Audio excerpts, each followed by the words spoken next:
Hi friends, அஸ்ஸலாமு அலைக்கும். Welcome to Raifa kitchen. நம்ம இன்றைக்கி பார்க்க போகிறது கோவக்காய் கறி மசாலா தாங்க. கோவக்காய் உடம்புக்கு ரொம்ப நல்லதுங்க. நிறைய சத்துக்கள் இருக்குது. சர்க்கரை வியாதியை கண்ட்ரோல் பண்ணுறது, ரத்த கொதிப்பை கட்டுக்குள்ளே வச்சுக்கிறதுக்கு எல்லாத்துக்குமே இந்த கோவக்காய் ரொம்ப உதவியாக இருக்கும். ஆனால் எல்லாருக்குமே பிடிக்குமா, எல்லாருமே சாப்பிடுவாங்களான்னு கேட்டால் அப்படி கிடையாதுங்க. கோவக்காயா அப்படின்னு சொல்கிற மாதிரி தான் இருக்கும். ஆனால் நீங்கள் இந்த மாதிரி ஒரு மசாலா செஞ்சு கொடுத்தீங்கன்னா பிடிக்காதவங்க கூட, சாப்பிடாதவங்க கூட விரும்பி சாப்பிடுவாங்க. எப்படி செய்கிறதுன்னு பார்த்துடலாமா? வீடியோவை ஸ்கிப் பண்ணாமல் பாருங்கள். அப்படியே நம்ம சேனலுக்கு இப்போ தான் ஃபஸ்ட் டைமாக வந்திருக்கிறீங்கன்னா நம்ம சேனலையும் சப்ஸ்கிரைப் பண்ணிவிட்டு வந்துடுங்க. வாங்க இப்போ வீடியோக்குள்ளே போகலாம். இன்றைக்கி மண் சட்டியில் தான் சமைக்க போகிறோம். ஸ்டவ் ஆன் பண்ணி மண் சட்டி அடுப்பில் வச்சுட்டு 2 ஸ்பூன் அளவுக்கு எண்ணெய் சேர்த்துக்கோங்க. எண்ணெய் சூடானதும் நம்ம கட் பண்ணி வச்சுருக்கிற கோவக்காயை சேர்த்துடலாம். கோவக்காயை காம்பெல்லாம் கிள்ளிட்டு நீல வாக்கில் மெல்லிசாக நறுக்கிக்கோங்க. நறுக்கிட்டு நல்லா எண்ணெயிலே வதங்கணுங்க. இந்த கோவக்காய் வேகிறதுக்கு கொஞ்சம் டைம் எடுக்கும். அது மட்டும் இல்லாமல் நல்லா வெந்தால் தான் மசாலாவை உள்ளே இழுக்கும். மற்ற காய்கறி போல் மசாலா கூட சீக்கிரம் மிக்ஸ் ஆகாது. அதனால் இது நல்லா வதக்கிடணுங்க. அப்போ தான் மசாலா நல்லா ஒட்டும். இப்போ அடுப்பை சிம்மிலே வச்சுட்டு நல்லா கலந்து விட்டுட்டு மூடி போட்டு ஒரு 5 நிமிஷம் வச்சுட்டிங்கன்னா நமக்கு நல்லா வதங்கி வந்துடுங்க. இப்போ நம்ம மூடி போட்டு வச்சிடலாம். நடுவில் ஒரு டைம் எடுத்து நல்லா கலந்து விட்டுக்கோங்க. இப்போ பாருங்கள், நமக்கு கோவக்காய் நல்லா வதங்கி வந்துருச்சு. நம்ம போடும்போது எப்படி இருந்தது கலர், இப்போ எப்படி இருக்குது பாருங்கள். இப்போ நல்லா எண்ணெயை வடிச்சிட்டு ஒரு தட்டில் எடுத்து வச்சுக்கோங்க. இதே எண்ணெயில் தான் நம்ம சமைக்க போகிறோம். அதனால் நல்லா எண்ணெயை வடித்து எடுத்து வச்சுக்கோங்க. இப்போ எடுத்து வச்சாச்சு. அதே எண்ணெயில் பார்த்திங்கன்னா ஒரு சின்ன துண்டு அளவுக்கு பட்டையும் ஒரு அரை ஸ்பூன் அளவுக்கு சோம்பும் சேர்த்துக்கோங்க. இது நல்லா பொரிஞ்சதுக்கப்புறம் கருவேப்பிலை ஒரு கொத்து சேர்த்துருங்க. பெரிய வெங்காயமாக ஒரு வெங்காயம் கட் பண்ணி வச்சுருக்கேன். அந்த வெங்காயத்தையும் இது கூட சேர்த்துடலாம். இதுக்கு மசாலாலாம் ரொம்ப தேவையில்லைங்க. நான் கொஞ்சமாக கிரேவி மாதிரி தான் செய்ய போகிறேன். அதனால் இது கரெக்டாக இருக்கும். 2 பச்சை மிளகாவை உடச்சிட்டு இதில் சேர்த்துக்கோங்க. இது கூட 1 டீஸ்பூன் அளவுக்கு இஞ்சி பூண்டு பேஸ்ட்டு சேர்த்துக்கோங்க. இப்போ இதெல்லாம் நல்லா வதங்கினதுக்கப்புறம் ஒரு பெரிய தக்காளியாக ஒரு தக்காளி கட் பண்ணி வச்சுருக்கேன், அதையும் சேர்த்துடலாம். சேர்த்துட்டு நல்லா வதக்கி விட்டுருங்க. இப்போ இந்த வெங்காயம் தக்காளி நல்லா மசிஞ்சு வரணும். அதனால் ஒரு 1/4 டீஸ்பூன் அளவுக்கு உப்பு சேர்த்துட்டு நல்லா கலந்து விட்டுடலாம். நீங்கள் விருப்பப்பட்டீங்கன்னா தக்காளியை மிக்சியில் அரைச்சிட்டு கூட நீங்கள் சேர்த்துக்கிறலாம். இப்போ இதெல்லாம் சேர்த்துட்டு நல்லா கலந்து விட்டுட்டு நல்லா வதக்கி விட்டுறலாம். இப்போ தேவையான மசாலா சேர்த்துடலாம். 1/4 டீஸ்பூன் மஞ்சள் தூள் சேர்த்துக்கோங்க. 3/4 டீஸ்பூன் தனி மிளகாய்த்தூள், 1/2 டீஸ்பூன் அளவுக்கு மல்லித்தூள், 1/4 டீஸ்பூன் அளவுக்கு கரம் மசாலா தூள் சேர்த்துக்கோங்க. போதும், இந்த மசாலாவே கரெக்டாக இருக்கும். இப்போ இதை நல்லா 2 நிமிஷத்துக்கு வதக்கி விட்டுட்டு ஒரு அரை டம்ளர் அளவுக்கு தண்ணி ஊற்றி இந்த மசாலாவோட பச்சை வாடை போகிற அளவுக்கு கொஞ்சம் நேரம் நம்ம கொதிக்க விட்டுறலாம். ஒரு 2-3 நிமிஷத்துக்கு நம்ம கொதிக்க விட்டுட்டு அதுக்கப்புறம் நம்ம காய் சேர்க்கலாம். நல்லா கலந்து விட்டு கொதிக்க விட்டுருங்க. இப்போ நல்லா கொதிச்சிருச்சு. நம்ம வதக்கி வச்சுருக்கிற கோவக்காயை இது கூட சேர்த்துடலாம். சேர்த்துட்டு நல்லா கலந்து விட்டுருங்க.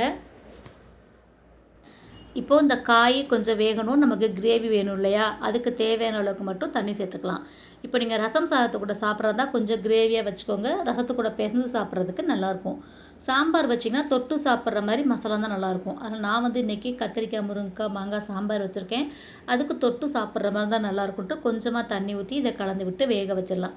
அடுப்பு சிம்மிலே வச்சு வேக விட்டுக்கோங்க. இந்த காய் நல்லா வேகணும். காய் வெந்ததுக்கப்புறம் இது கூட பார்த்திங்கன்னா ஒரு 3 ஸ்பூன் அளவுக்கு வேர்க்கடலை எடுத்துகிட்டு நம்ம அரைச்சிட்டு இதில் சேர்க்கலாம். அதிகமாக சேர்க்க தேவையில்லை. நம்ம மசாலா எல்லாமே அளவாக தான் சேர்த்துருக்கோம். அதனால் ஒரு 3 ஸ்பூன் மட்டும் எடுத்து தோல் எடுத்துகிட்டு மிக்சியில் பேஸ்ட் மாதிரி அரைச்சி எடுத்துக்கோங்க. இப்போ எனக்கு மசாலா பச்சை வாடையே போயிடுச்சு. காயும் நல்லா வெந்துருச்சு பார்த்திங்களா. இப்போ நம்ம அரைச்சி வச்சுருக்கிற வேர்க்கடலையே இதில் சேர்த்துடலாம். வேர்க்கடலையே சேர்த்துட்டு ரொம்ப நேரம் கொதிக்கணும்னு அவசியம் இல்லைங்க. நல்லா இந்த மசாலாவோட மிக்ஸ் ஆகி வந்தாலே போதும்.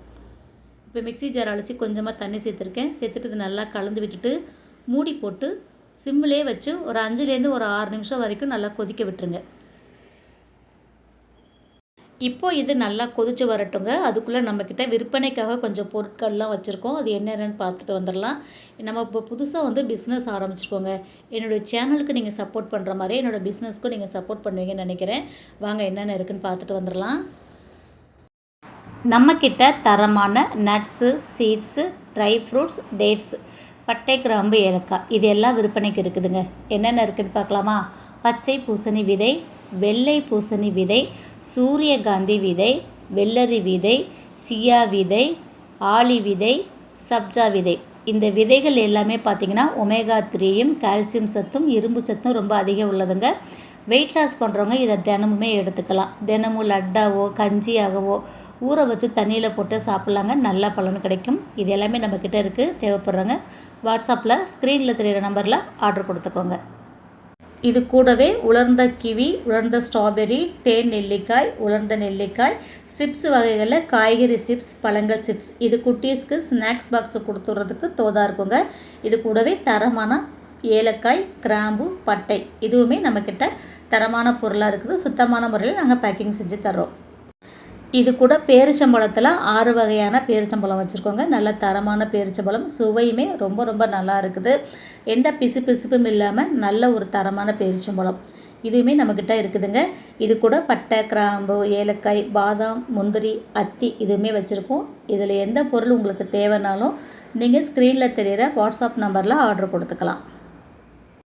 அவ்வளோதாங்க, கமன்னு வாசனையோட நமக்கு கோவக்காய் கிரேவி ரெடி ஆகிடுச்சு. கொத்தமல்லி தழை இருந்தால் மேலே தூவிட்டு இறக்கிக்கோங்க. என்கிட்ட கொத்தமல்லி தழை இல்லை, அதனால் அப்படியே நான் ஸ்டவ் ஆஃப் பண்ணிக்கிறேன். இது ரசம் சாதம், சாம்பார் சாதம், வெரைட்டி ரைஸ் கூட சாப்பிட்றதுக்கும் சூப்பராக இருக்குங்க. சப்பாத்தி கூட சாப்பிட்றதுக்கும் வேறு லெவலில் இருக்கும். உங்கள் வீட்டில் கோவக்காய் சாப்பிடாத பிடிக்காத பசங்க இருந்தாங்கன்னா இது என்ன காயின்னு சொல்லாமலே நீங்கள் கொடுத்து பாருங்கள். அவங்களால கண்டுபிடிக்கவே முடியாது, அப்படி விரும்பி சாப்பிடுவாங்க. அவ்வளோ சூப்பராக இருக்கும். இந்த கோவக்காய் மசாலா ரெசிபி கண்டிப்பாக உங்களுக்கு பிடிச்சிருக்குன்னு நினைக்கிறேங்க. பிடிச்சிருந்தா நீங்களும் இதே மாதிரி செஞ்சு பாருங்கள். செஞ்சு பார்த்துட்டு எப்படி இருக்குன்னு சொல்லுங்கள். வீடியோ பிடிச்சிருந்துச்சுன்னா லைக் பண்ணிவிட்டு நிறையா ஷேர் பண்ணிவிடுங்க. நீங்கள் லைக் பண்ணி கமெண்ட் பண்ணுற மாதிரி இப்போ கமெண்ட் பாக்ஸில் ஹைப்னு ஒரு ஆப்ஷன் கொடுத்துருக்காங்க. இந்த வீடியோ பிடிச்சிருந்துச்சுன்னா வீடியோக்கான ஹைப்பே மறக்காமல் கொடுத்துருங்க. அப்படியே சேனலை சப்ஸ்கிரைப் பண்ணாமல் பார்த்துக்கிட்டு இருந்தீங்கன்னா சப்ஸ்கிரைப் பண்ணிவிடுங்க. இன்ஷா அல்லாஹ் இன்னொரு வீடியோவில் பார்க்கலாம். பாய் ஃப்ரெண்ட்ஸ், அஸ்ஸலாமு அலைக்கும்.